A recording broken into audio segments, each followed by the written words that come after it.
This is the Horse Radio Network. This is episode 604 of the Dressage Radio Show, official podcast of the United States Dressage Federation on the Horse Radio Network, brought to you by ProStride. On tonight's show, we will be joined by author Beth Baumert to talk about her brand new book, How Two Minds Meet. After that, trainer Cassandra Hummert talks about her journey with yoga, and then Reese and I will answer a listener question.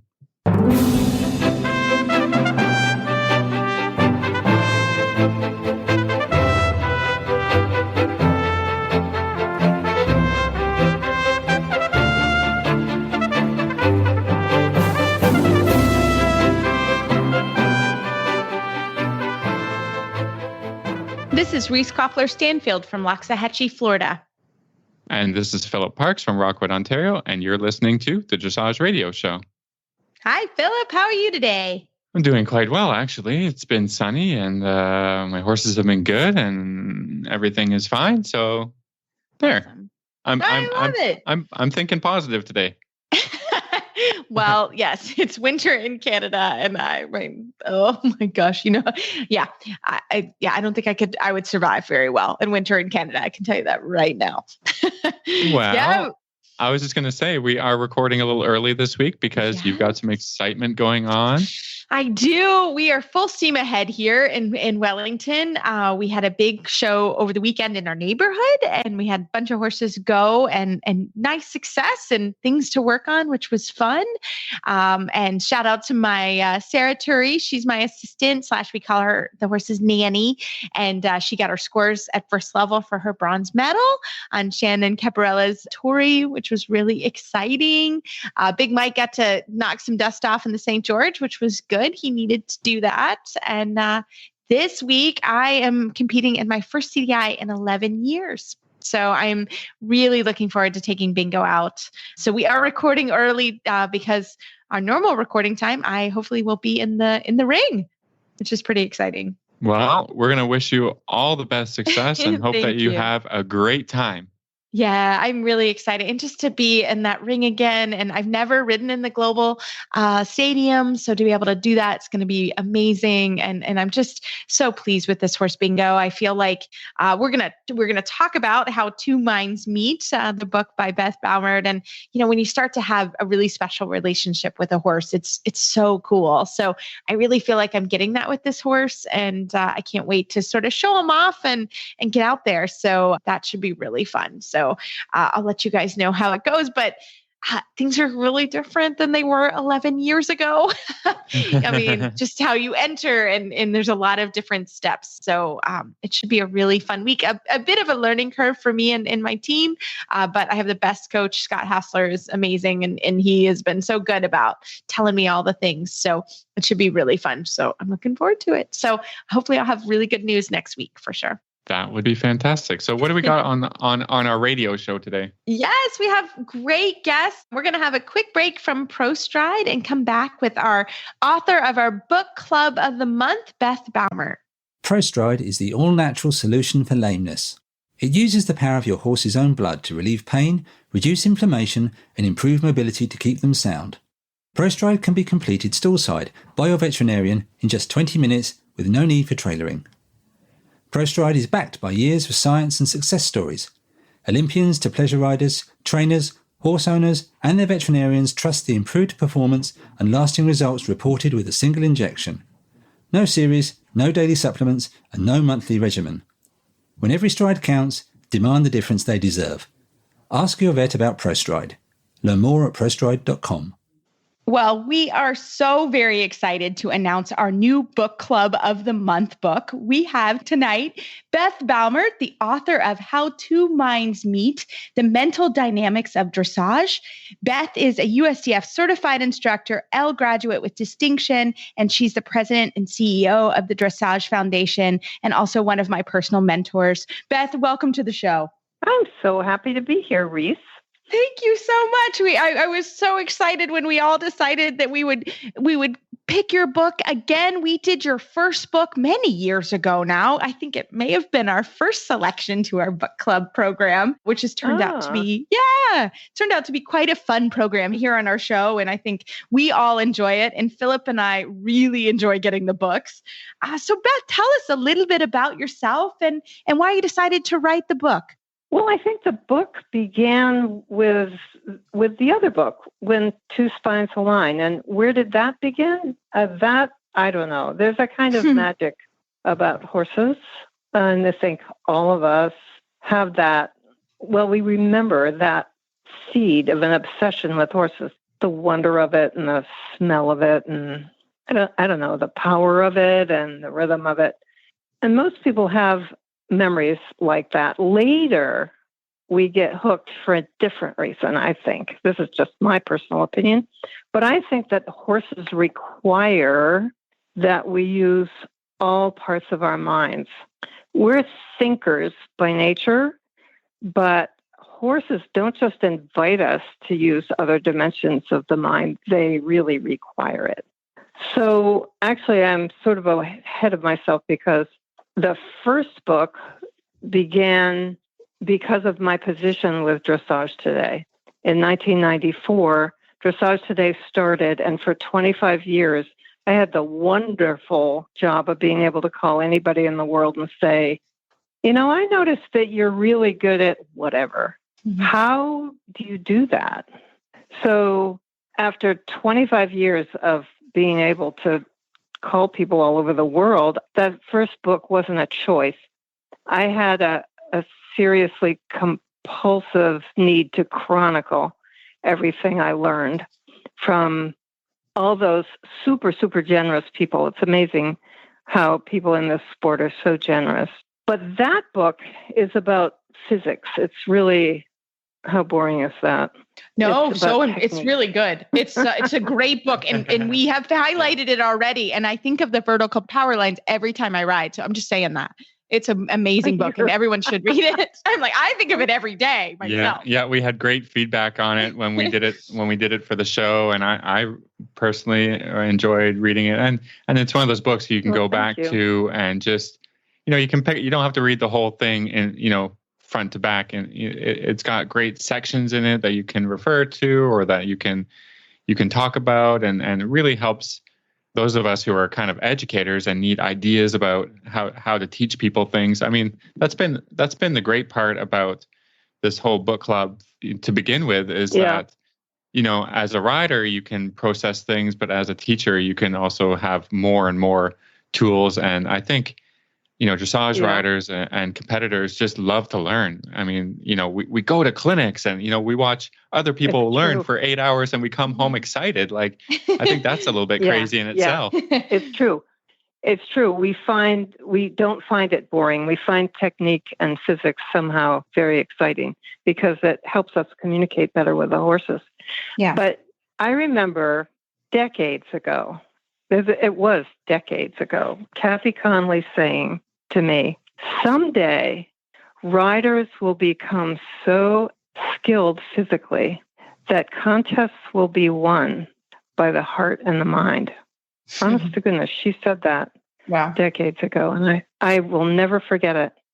So the first book couldn't have been the only book because it is it's concrete and it's physical. It's it's not about the magic and the wonder of it and the fascinating parts.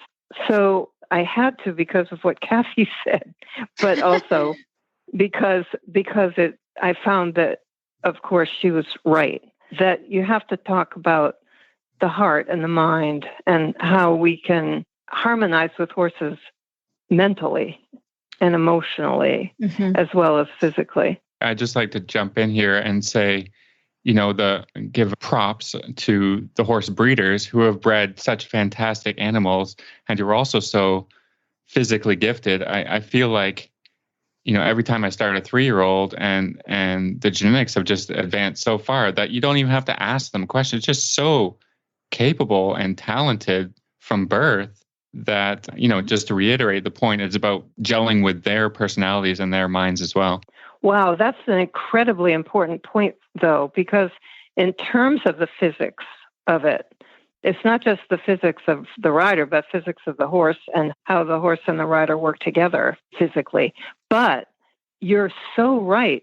Horses are being bred now to be physically ideal to do this, so that the aid applied is far more likely to get the right result because of the horse's body and also his mind too, right? That I think that's what you're saying.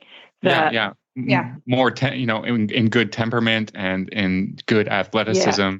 Yeah, I mean, they're just more willing and more capable, along with the riders who are starting early and earlier in their education. Like, yes, that's the true. specialization of dressage riders begins at 13 years old or so. It's incredible how far the sport is coming along. It's very, very exciting. Yeah. And the horse's mind, I mean, the intelligent horse is really quick to understand, and the horse with fine character is really willing to comply. And sometimes those things are hard to separate, but anyway, it's all very interesting. The title of the book refers to the minds of the horse and the mind of the horse and the mind of the rider, when I say two minds. But actually, this was actually a little confusing to write. Oddly enough, it doesn't seem like it should have been now, but the rider also has two minds, one that the horse can read and one that the horse cannot read. So the normal thinking, left brain, filing system, accumulating knowledge, that's what we do, isn't it? That humans are thinkers, and he who is the best at thinking often gets rewarded in this life. But the left brain is the one that the horse cannot read. And it's one that we still need to pay very, very close attention to it, because what we learn with our left brain, we can apply, right, to the mind that he can read. So think of how horses are when you're grooming him, and is he thinking about anything? Is he thinking about yesterday's mishap? No. He's in the now. He's just in the present. So there are other aspects of his nature that we need to put ourselves in that same zone, that non-thinking, meditational, prayerful. When you think of it, if you're in this non-thinking zone and maybe your mind is reaching out, maybe in prayer, or some people call it prayer, or reaching out to communicate with your horse, or it can be inward, can be kind of meditative. But the non-thinking mind is the one that he can read. Does that make sense? Yeah. That's where he is. And when you're in the zone, somewhere in the book, there's a picture of Sue Blinks at the Olympics in Sydney. And you can tell from the look on her face, she's in another world. She's just in the zone. And the zone athletes, all kinds of athletes, aspire to be in the zone, right? Because that's where inexplicable results occur. Very high achievement in the zone. You click into another area. Now, the basketball doesn't really help you. I mean, the basketball doesn't care. It's blood and bone, and it's this feeling sensitive critter that requires that we be in the now, that we're present, that we're absolutely present.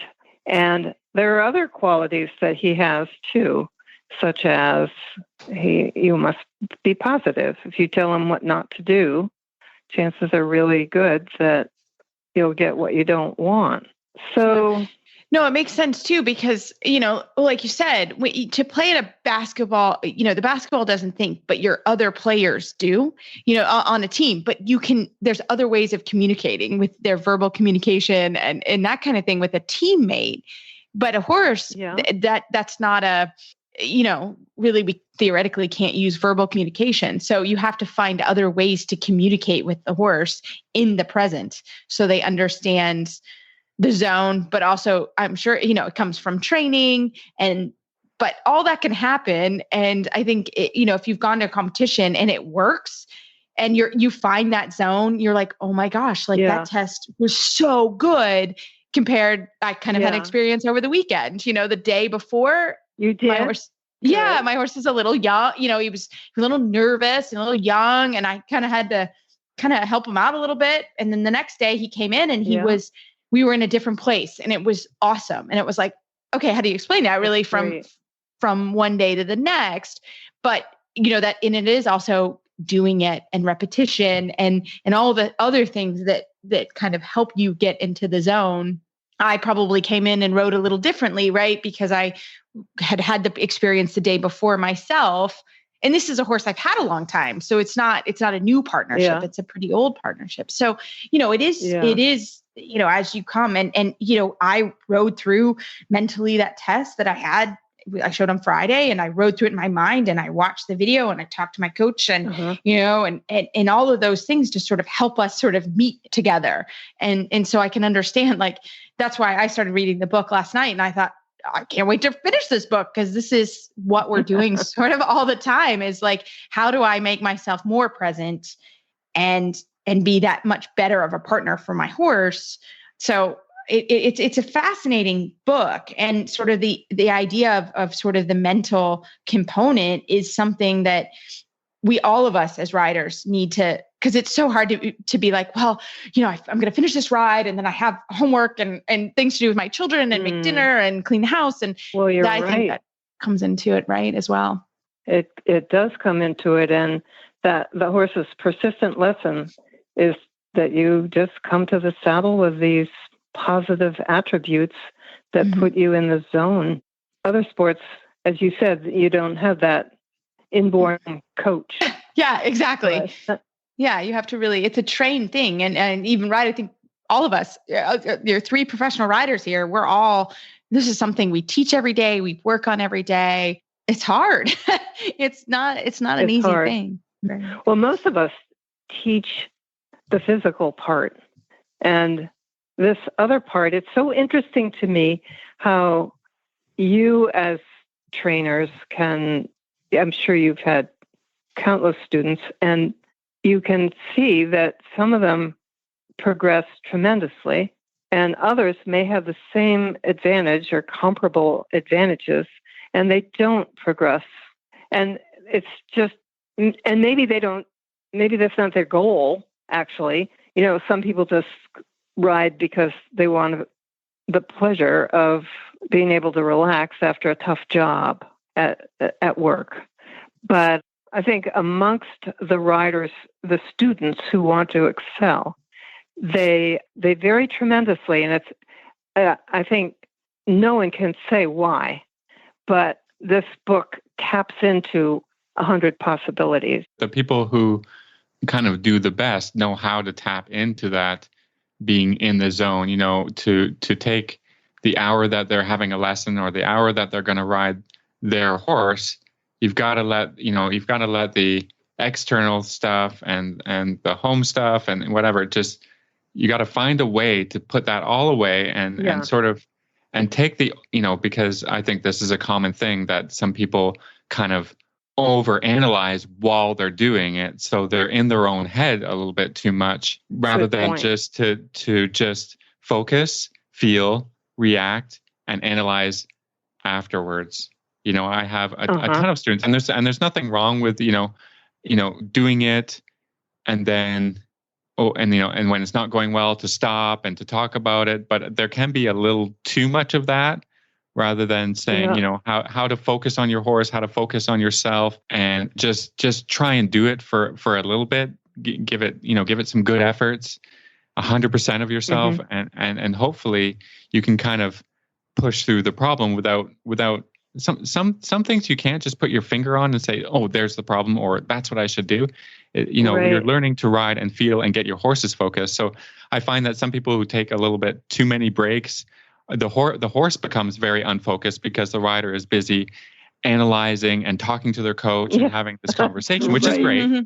Which is great, but the horse goes, "What's over there? Oh, why did we stop? Oh, I don't know." And I'm just wandering around, and then everybody gears back to go back at doing it, and then kind of sometimes the moment is lost, where a quick correction or quick something can help the horse to understand better in the moment. It's all about that in the moment focused kind of riding. Those are my thoughts. Point. Well, you bring up a super interesting point, because there's communication between the student and the instructor. But then there's the very important, arguably most important, communication between the horse and the rider. And that means the rider has to have this element of wonder, just a listening attitude, so that I like to think of that circle of energy that's in physically, but then it's also mental, that you think and then you receive, you listen, and then you speak. It's like a conversation, right? Wondering is the basis of all good conversation. Oh, I wonder what. So anyway, there is a lot of communicating going on, and most instructors know that the primary communication needs to be between the horse and the rider. Yeah. And they expect to need to repeat themselves. Yeah. Yeah. Well, but Beth, it's a fascinating book. It's such an amazing topic. And can you tell our listeners again, the title of the book and where we can find it? And if they have any questions to reach you, how can they do all of those things? The name of the book is How Two Minds Meet. It's a Trafalgar Square book, Horse and Rider Books. And it's also on Amazon. Fantastic. And we love Trafalgar Square Horse and Rider Books. They've been such a great partner with us, and they make all this happen. They've been so fantastic. Beth, we can't thank you enough for your time, and we'd love to have you back on again to keep talking about it. Yes, When Two Minds Meet, The Mental Dynamics of Dressage by Beth Baumert for our Book Club of the Month book. Thank you, everyone. This Nutrition Minute is brought to you by Kentucky Performance Products, the company that simplifies your search for research-proven nutritional supplements at kppusa.com. The horse that matters to you matters to Kentucky Performance Products. Researchers have confirmed that as horses age, they naturally become less sensitive to insulin and more susceptible to health problems caused by too much sugar in the diet. One way to reduce the sugar content in a horse's diet is to replace sugar-laden grains with a high-fat supplement. Fat is an extraordinary energy source. It is readily utilized by the horse and contains more than 2 times the calories of sugary grains. Equijewel Stabilized Rice Bran is an excellent fat supplement. It contains a balanced calcium to phosphorus ratio and won't cause mineral imbalances when added to the diet. Its all-natural ingredients are high in healthy fat and fiber. Best of all, Equijewel allows owners to easily replace the calories previously supplied by sugary grains. When you need to add healthy calories to your horse's diet, choose Equijewel. To learn more, visit Kentucky Performance Products at kppusa.com. Tonight, I am so happy to have Cassandra Hummert Johnson on the show. She's an FEI rider and trainer and now a yoga instructor. Cassie, welcome to the show. Hi, Reese. Thanks for having me. It's been a couple years, but you have been on the show before. I love having you. I love coming on the show and speaking with you guys. Well, we were talking we've been talking a lot about doing yoga together here in Florida, because obviously it's a safe activity. We can do it outside. The weather is usually pretty cooperative when it comes to yoga. So you and I have been talking a lot about it. But Phil and I, as we were organizing this show, rider fitness is really something that's important. And we've done as a community, we did the dressage rider training program. There's so many workouts available online. I personally, my favorite workout is yoga. So when you got certified, I was so excited to work with you. And so tell us a little bit about yourself, how you got certified, and how you think it's really good for riders. Yeah, so I have always enjoyed yoga in some capacity, whether that be at the fitness center down the road that's sort of geared towards everyone, or maybe a class that is, maybe geared towards people that are more advanced. But I always enjoy going. Like, I give it my best go. And you know what really sparked my interest is a client of mine, a friend. She said, "Hey, come to this class. It's going to be hard, but I think you should come." And I thought, oh no, I don't know. I went with her. It was a hot yoga class. It was a flow class, and it was really challenging. And I left that class and said, I don't think I can do this anymore. And she said, "Just keep coming with me, please. Like, just keep coming with me." And I went to a few of those classes, and over the next 3 months, all of a sudden I could do this stuff. And I was really thinking, wow, here I've just witnessed what everybody talks about, that you'll see progress, that yoga will make you more flexible. It'll give you strength. You'll feel better about yourself. You'll want to go. And that was really inspiring, because I was the perfect example of someone that says, "Oh no, not for me." And here I am 3 months later going to these pretty hard yoga classes. And I thought, there's got to be something here that I can take away. And I really appreciated the way the instructor approached this class. And, he was very kind. He was challenging. He helped me. He never said to me, "I think this is too much for you." And I thought, I'm going to go learn how to teach these classes. I think that will help me with teaching riding, right? So I signed up for an immersive program, a live-in program, which was exciting. And I came away with the 200-hour yoga teacher training certification, which is a internationally recognized certification. And I learned a lot during that. And I now feel like I have one more, tool in my toolbox to help both my riders and myself, and try to pass on these things that I learned from a very organic place. I am not, super, super, super into yoga. I love how it helps me. And I just want other people to realize, hey, it can really help you too. So maybe you could tell us a little bit more specifically what you can take from your yoga teacher training to dressage rider training, because it seems like you've kind of done a working student position in both. Yeah, exactly. And I think one of the things I took away the most, and I continue to realize as I teach both ride and yoga, is that there are modifications for everything. There's never a situation where someone should feel like they can't do what is being asked at all. And I think that that's important with the riding too, right? I mean, yeah, you can't ask a first level horse to all of a sudden, let's be a Grand Prix horse and expect it to piaffe. However, there's little exercises, right? Let's just work on, turn on the haunches a little tiny bit.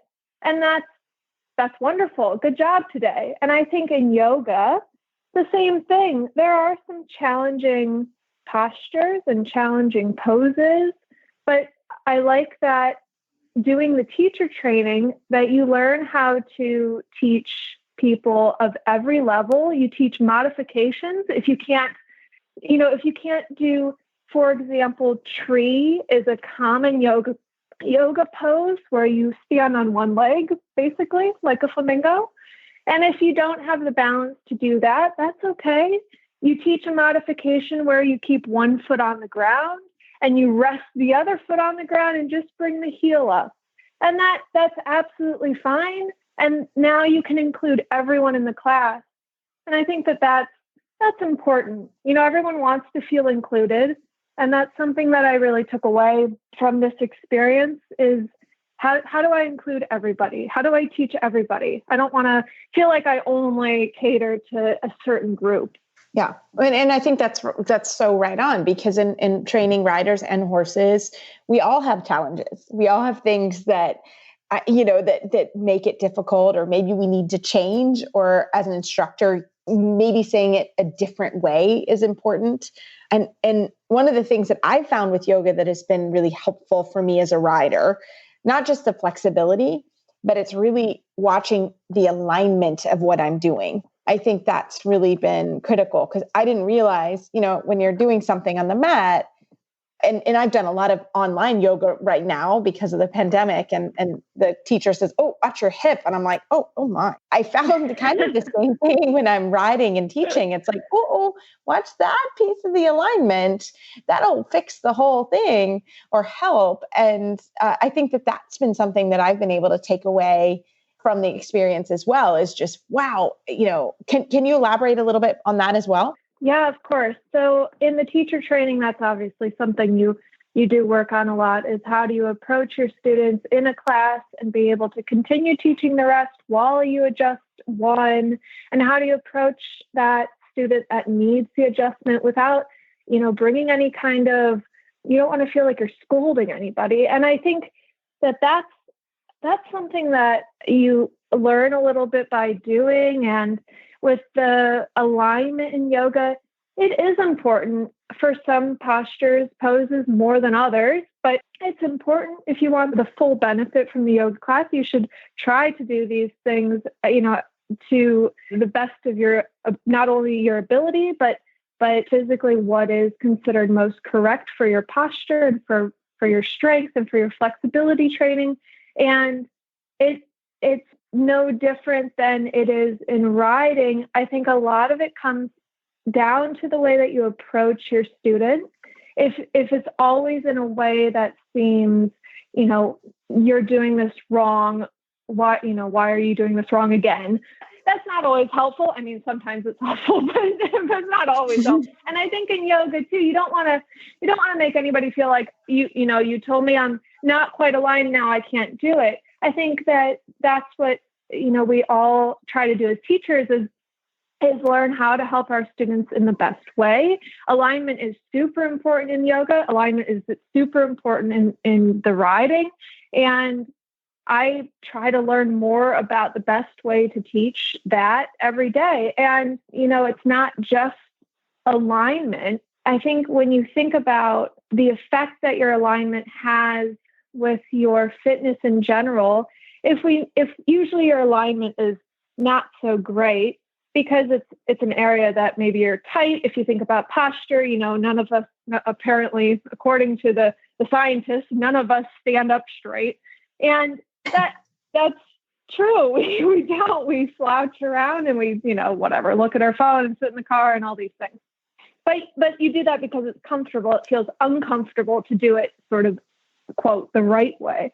So I think that you find that the more times you do it the right way, whether it's guidance from the TV yoga or from a yoga class or, what have you, I think you find the more that you correct yourself and you do it the right way, the better it gets and the better you feel. And, how true is that with riding too? When you start to correct these things and you go, oh my gosh, it's so easy now. And I think that's sort of the beauty of it, of having an instructor, and they don't have to physically be there, but when they are there, they can obviously help you a bit more in person with making corrections. Obviously on the TV, you get corrections, but maybe it feels a little impersonal, but still any step in that direction is so helpful. Well, and I think just what the changes it helps in your body too.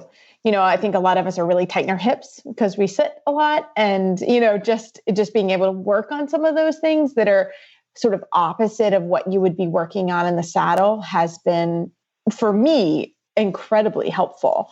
And I have seen my body change and get more flexible. And by no means am I a yogi master, but what was difficult when I started the journey really got going last January. And, I do some form of yoga every day now. And it also helps just with anxiety and when the world is falling apart, it gives you other strategies too, that I think are really helpful. I really like that you said that, Reese, because whether it's riding or doing yoga. I also do it, and it's about, both really need to, put other problems or other issues or other thoughts to one side and really just take the time that you're riding, maybe that's half hour, or the time that you're participating in yoga, and just focus on what you can control, and and your breathing and those kinds of things. It's not only a body workout, but also a mental relaxer or a mental de-stress, and that's what I really like about the focus, because you can't get on a horse and ride around and improve the horse or improve yourself and your position, all those things, if you're thinking about other things, or if you're not starting from a place of relaxation. You're going to bring that tension into the horse. You're going to have a bad ride. I've done it. I still do it every once in a while, and it's problematic. But again, what the yoga and what the dressage riding does is say, first, focus on what you're doing. Let everything else go. You've planned this half hour. You've got it booked in your schedule. Just be in the arena, or just be here. And I really need that. So yeah, it's been great. It's been great. Well, fantastic. Well, Cassie, we love hearing from you. We love hearing how the journey has helped in a lot of ways with your riders. So how can our listeners find you online? I can be found online on Instagram at Wellington Yoga. And I can also be found for the dressage at Lavendel Dressage, Lavendel, also at lavendeldressage.com. I'm based in Cleveland, Ohio, and down here in Wellington during the winter. Fantastic. Well, I can't wait for our classes, and we'll post on our Facebook page so everybody can see us working down here. Yeah, it sounds amazing. I'm really looking forward to it, sharing the things that I've learned. And I'm excited to see how people can incorporate yoga into their structure and their schedule down here. Wellington is such a great time to work on all these things and to create a plan for yourself and your horse. And I think that doing this yoga is an integral part of that now. And now a quick word from EcoGold saddle pads. No slipping, no sliding, no problem. EcoGold secure saddle pads are engineered to keep the horse's back comfortable while keeping the saddle in place for a safe, competitive ride.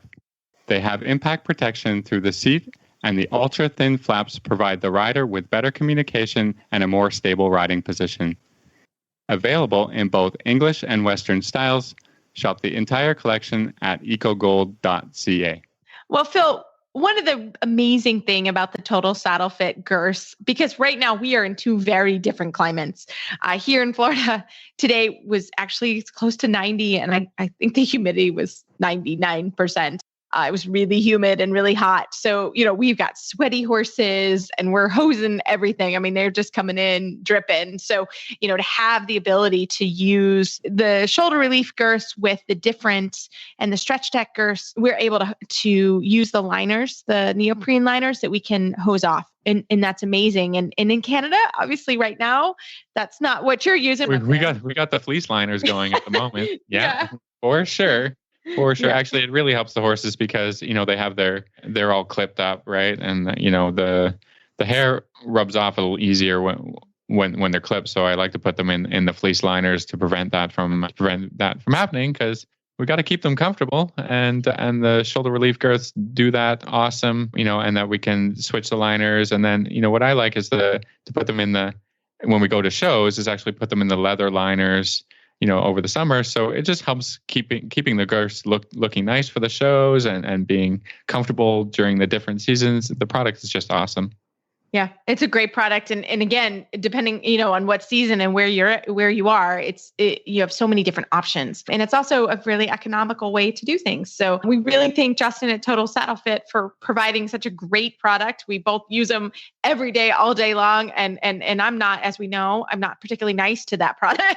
I mean, I hose them off and I do clean them every day, but we really can't thank Justin enough for a great product and all the other products at TotalSaddleFit.com.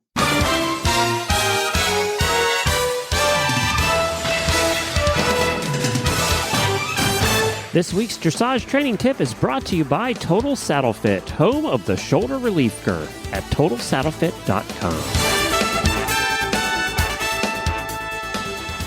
So, Phil, we've got a total saddle fit training tip, a question from one of our listeners. What you got for us? Yes, this came through onto the Facebook page. And so I have to thank Tamika for sending her question. She has an off-the-track thoroughbred who is very talented and started playing with flying changes.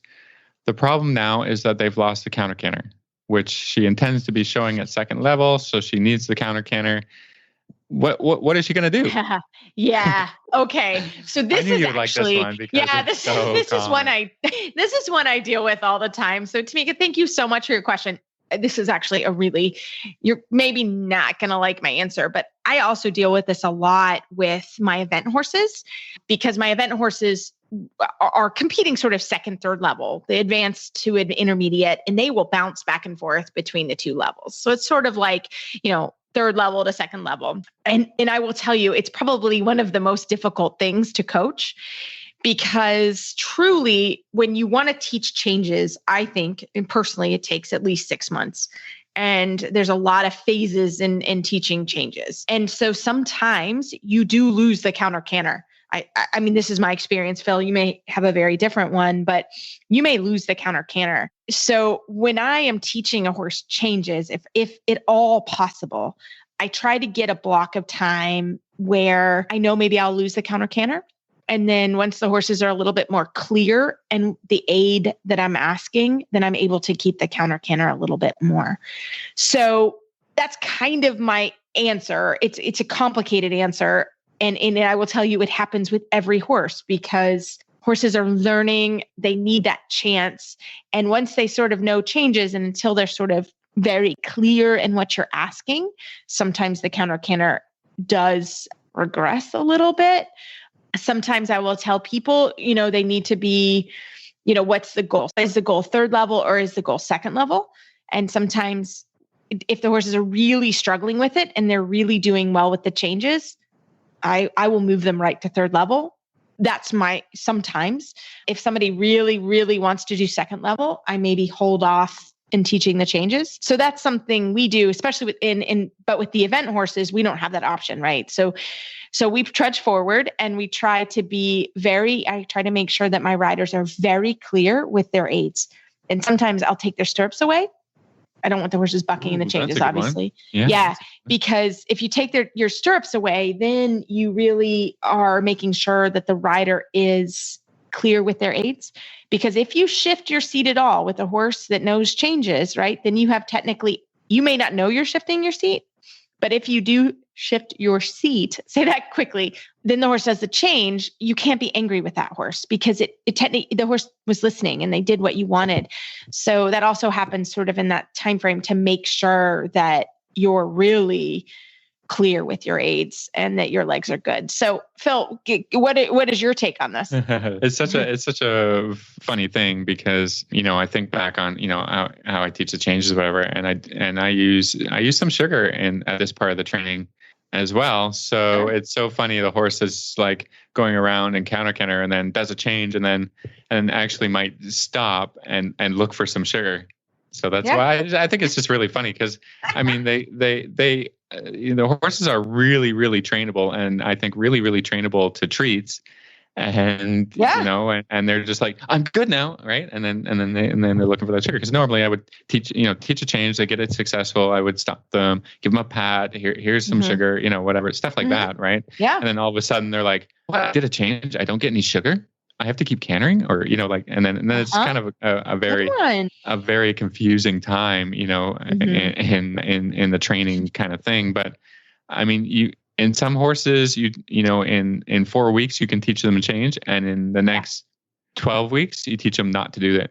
Yeah. It's just only do it when I ask, or only do it when I do this certain sequence of events, or in this place in the arena, and that kind of thing. It can be very frustrating for horse and rider. What I try to do is figure out a pattern in which they're going to hold the lead. So, I mean, for the different horses, it's different, and I'm trying to, what helps a lot is if I'm using a lot of leg yield. So if I've taught the change on a diagonal, for instance, and they just keep doing it, what I would do is leg yield along that diagonal a little bit. So as long as they're going a little bit sideways and forward, the tendency for the horse to flip the lead is going to be less lessened. Or, I try and do the counter canter along, around a circle, and and just keep praising them as they're cantering.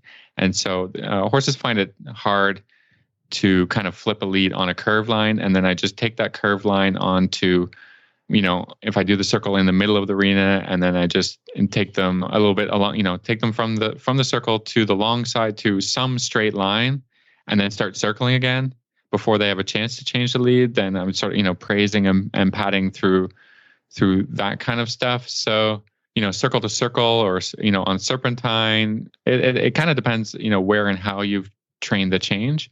And to train the counter canter back again by doing a different line. So the horse understands, okay, well, on in that way, I do a flying change. And when I'm being ridden in this way, then I don't do a flying change. And then the rider can do exactly like you said, Reese. You got to be super, super quiet, and really to sit on one seat bone, maybe even a little bit extra, to be thinking going away from the seat bone of the lead that you're trying to hold.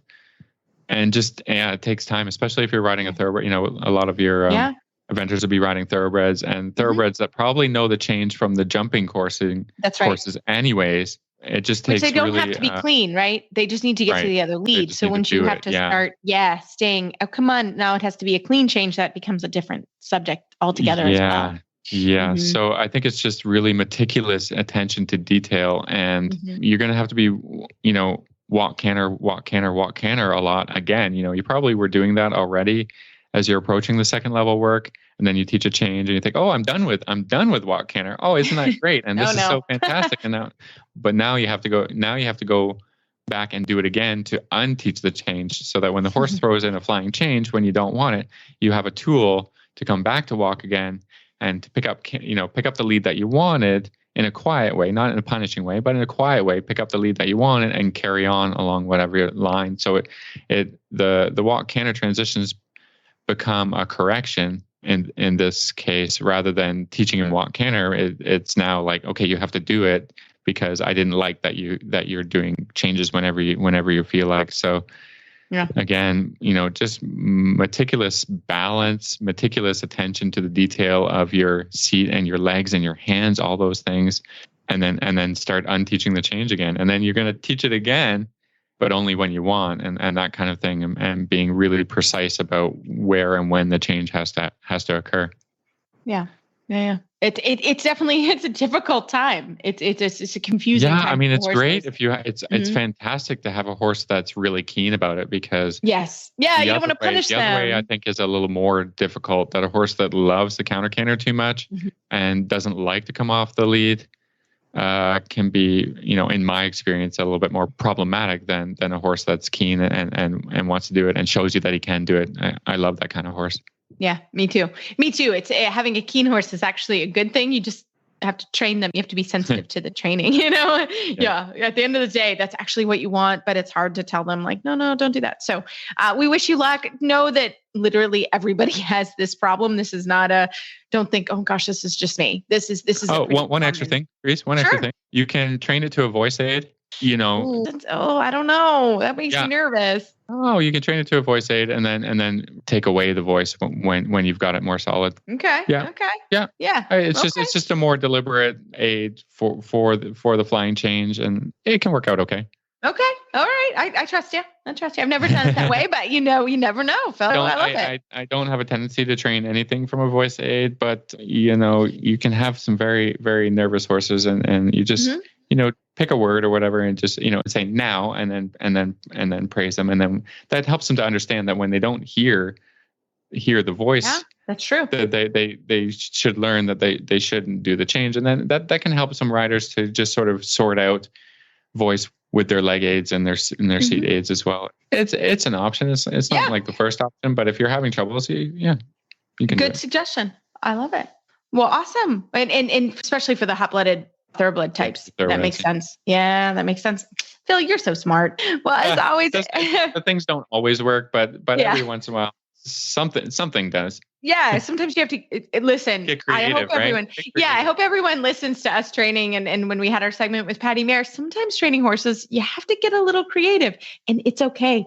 Truly, trainers, this is the conversations we have when we all get together over some wine. Is like, so tell me, you had this horse. How did you do it? Like, what do you think about this horse? Like, at the end of the day, it's what works is successful. So if it's a step towards getting what you want, and if it helps the horse to learn it in a more relaxed fashion, I think that's always good, Yeah, exactly. I mean, at the end of the day, what works is it makes you a genius. But sometimes you try things, right, and it doesn't work. Sometimes it doesn't work. Yeah, exactly. Sometimes it doesn't work, and you got to figure it out. And that's why Reese said it's 6 months, but I think it's a year before you have confirmed changes and confirmed camera cam.